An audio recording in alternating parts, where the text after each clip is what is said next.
নিশ্চয় আপোনালোক গম পাইছে কিছু সময়ৰ পিছতে আমি মনোনয়ন পত্ৰ দাখিল কৰিম আৰু মই ইতিমধ্যে অনুৰোধ জনাইছোঁ অসমৰ মুখ্যমন্ত্ৰী ডক্টৰ হিমন্ত বিশ্ব শৰ্মা ডাঙৰীয়াক আমাৰ কেন্দ্ৰীয় মন্ত্ৰী সৰ্বানন্দ সোণোৱাল ডাঙৰীয়াক ৰাজ্য সভাপতি ভৱেশ কলিতা ডাঙৰীয়াক মনোনয়ন পত্ৰ দাখিল সময়ত যাতে উপস্থিত থাকে আৰু বিশ্বাস আছে তেওঁ যেন উপস্থিত থাকিব আৰু মোক ইতিমধ্যে সৰ্বানন্দ সোণোৱাল ডাঙৰীয়াৰ যেটো সিট এইটোক মোক দিছে আৰু মিছনৰঞ্জন দাস ডাঙৰীয়াক কামাখ্যা প্ৰসাদ আচাৰ সিটটোক দিয়া হৈছে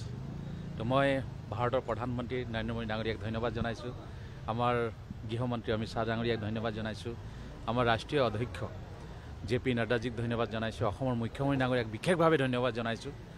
তাৰোপৰি আমাৰ ভৱেশ কলিতা ডাঙৰীয়াক ধন্যবাদ জনাইছোঁ আমাৰ সৰ্বানন্দ সোণোৱাল ডাঙৰীয়াক আমাৰ পাৰ্টিৰ কাৰ্যকৰ্তাসকলক ধন্যবাদ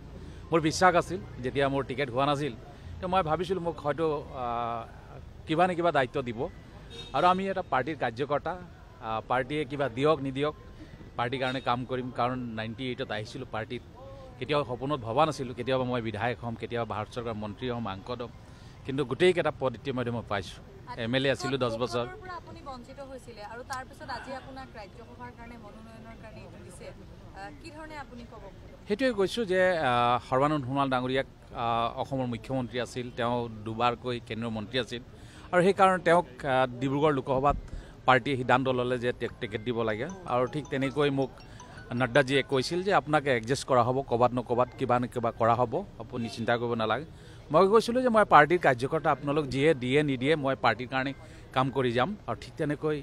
আমি সৰ্বানন্দ সোণোৱাল ডাঙৰীয়াক জিকাবৰ কাৰণে যিমান পাৰিলোঁ চেষ্টা কৰিলোঁ আপোনালোক গম পাইছে যে আমি 2,70,000 ব্যৱধানত আমি জয়ী হ'বলৈ সক্ষম হৈছোঁ আৰু নিশ্চয় পাৰ্টিৰ কাৰণে কাম কৰিম মই পাৰ্টিত ৰাজ্যসভা নাপালেও পাৰ্টিৰ কাৰণেই কাম কৰি থাকিলোহেঁতেন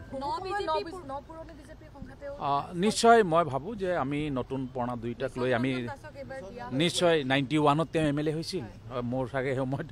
বয়স হয়তো 12 বছৰ 15 বছৰে আছিল চাগে কাৰণ ময়ো 26.5 বছৰ বয়সতে বিধায়ক হৈছিলোঁ তো 91ত তেওঁ বিধায়ক হৈছিল তেনেকৈ এজন পুৰণা মানুহক ইতিমধ্যে বৰাক ভেলীপাত দিছে মিছনৰঞ্জন দাস ডাঙৰীয়াক এইটো পাৰ্টি এটা ভাল কাম কৰিছে বুলি মই অনুভৱ কৰোঁ আৰু নিশ্চয় আমি পুৰণা আৰু নতুন সকলোক লৈ আমি পাৰ্টিটো আগুৱাই লৈ যাব লাগিব আৰু 26 চনত চক আপাৰ হাউচত হয় মই বহিম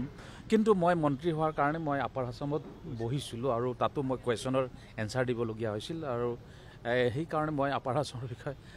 বিতংভাৱে জানো সেইকাৰণে মোৰ কাৰণে কোনো অসুবিধা নহ'ব বুলি মই ভাবিছোঁ সময় যথেষ্ট কম পাব কিন্তু এইবাৰ হয় মই জনামতে 1 বছৰ 8 মাহমান হ'ব কাৰণ এপ্ৰিললৈকে থাকিব 2026 চনৰ এপ্ৰিললৈকে এই পদটো মোৰ থাকিব